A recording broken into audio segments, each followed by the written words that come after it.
क्योंकि समाज में, देश में बदलाव ऐसे नहीं आता। हाँ, क्रांतिकारियों की शान गोली खाने और खिलाने में है, फांसी के फंदे पे लटक जाने में है। समझा? साला, मैंने तो तुम सभी लोगों से पहले ही कहा था कि तुम्हारा ये जो जंग है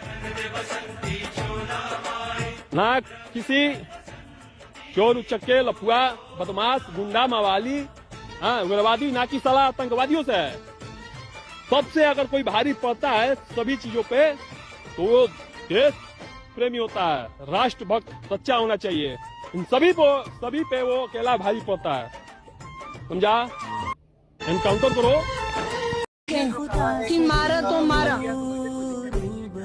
निंदनीय कि मेरे परिवार के किसी सदस्य के साथ ऐसा हो, क्या मैं उस वक्त भी यही कह दूंगा कि मर गया तो मर गया? नहीं कह सकते हैं भैया आप इस तरीके से। आपको उस परिवार की वेदना को नहीं समझना है, एक बात है, नहीं समझना। में भगत सिंह है या नहीं वो भी बातें करेंगे। तो देखो सन 2020 से अगर मैं बताऊं तो कोविड टाइम से ये सोशल वर्क करना चाह रहे थे और बहुत ज्यादा सोशल वर्क में एक्टिव थे, देश सेवा के लिए काम करते थे। इवन प्रधानमंत्री को इन्होंने चिट्ठी लिखकर कहा कि अगर कोविड की वैक्सीन बनाने के लिए या किसी भी चीज के लिए मेरे शरीर की आवश्यकता पड़े तो मैं बॉडी को डोनेट कर दूंगा। इस चीज को वहां के प्रशासन ने, लोकल पुलिस ने सराहा और रिकॉग्नाइज भी किया। लेकिन 2025 में जावनिया गांव की गंगा में बहुत ज्यादा पानी के फ्लो होने की वजह से मिट्टी खिसक गई, जिसकी वजह से गांव पूरा गड्ढे में धंस गया। फिर इसी आवाज को ये उठाते रहे, प्रशासन से, एसडीएम से, लोगों से गुहार लगाते रहे कि इन गांव वालों की व्यवस्था करो, रहने की व्यवस्था करो, ठीक से इनका इंतजाम करो, लेकिन कोई सुन नहीं रहा। तो 2026 में ये बहुत ही ज्यादा परेशान होने लगे और फेसबुक पर लाइव कर करके वीडियो बनाने लगे, जिसकी वजह से चीजों को और ज्यादा दिखाया जाए। फिर इसी बीच में इनकी पुलिस से काफी सारी बातें हुई, झड़प होने लगी। एसडीएम ने भी इन्हें कुछ गंदा संदा बोल दिया होगा, कई लोगों ने तो इन्हें पागल घोषित कर दिया, जिसकी वजह से इन्हें पिस्टल उठानी पड़ी। और पिस्टल उठाई किस लिए? अपनी सुरक्षा के लिए। और फेसबुक लाइव पर जब वो पिस्टल लेके आए तो धीरे धीरे वायरल होने लगे, लोगों तक आवाज पहुंचाने के लिए। तो कई बार ऐसा हुआ कि पुलिस के साथ इनका सामना हुआ, कई सारी वीडियोस इंटरनेट पे पड़ी हुई हैं, देखना किस तरीके से पुलिस वालों से कह रहे थे। करप्ट सिस्टम की वजह से पुलिस ने इनको खा लिया। अच्छा, इन्होंने क्या किया? पुलिस की झड़प दिखाई, पूरी वीडियो दिखाई। पुलिस इनको क्या है, पकड़ने आई थी, तो ये बंदूक लेके खड़े हुए हैं, पुलिस वालों से इनकी बातचीत चल रही है, लेकिन इन्होंने सरेंडर किया लाइव फेसबुक पे, पिस्टल फेंक दी।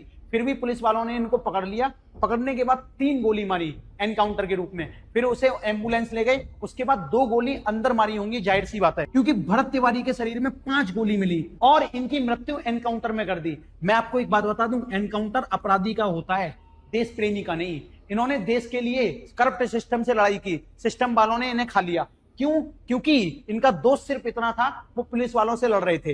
इनका प्रीवियस रिकॉर्ड अगर खोल के देखोगे तो कोई भी क्रिमिनल रिकॉर्ड नहीं है। क्रिमिनल रिकॉर्ड तो बहुत बड़ी बात हो गई, भाई ने कोई जानवर तक नहीं मारा, सिविल रिकॉर्ड भी नहीं है जिससे कोई आपसी लड़ाई का विवाद भी हो, ऐसा कोई रिकॉर्ड दर्ज नहीं है। फिर भी बेचारे को जान गंवानी पड़ी और ये जान गंवाते गंवाते ये तक बोल के गया, अगर मेरी जान से क्रांति आएगी तो वो लेके आऊंगा मैं। इस तरीके की देशभक्ति थी। तो हम चाहें तो इनको भगत सिंह से कंपेयर कर सकते हैं, कोई शक वाली बात नहीं है, क्योंकि भाई के पास हथियार था फिर भी इसने किसी को भी नहीं मारा। और कहता सरेंडर छिनवा कर उसे सरेंडर करवा लेती। क्या एनकाउंटर करना आखिरी नियम था? दूसरा सवाल, भरत तिवारी केस में जो वीडियो आ रहा है जहां पर कट्टा वो फेंक देता है और कहता सरेंडर, और जो परिवार भी कह रहा है, मां कह रही है कि सरेंडर किया था, तो सरेंडर करने के बाद उसको गोली क्यों मारी गई?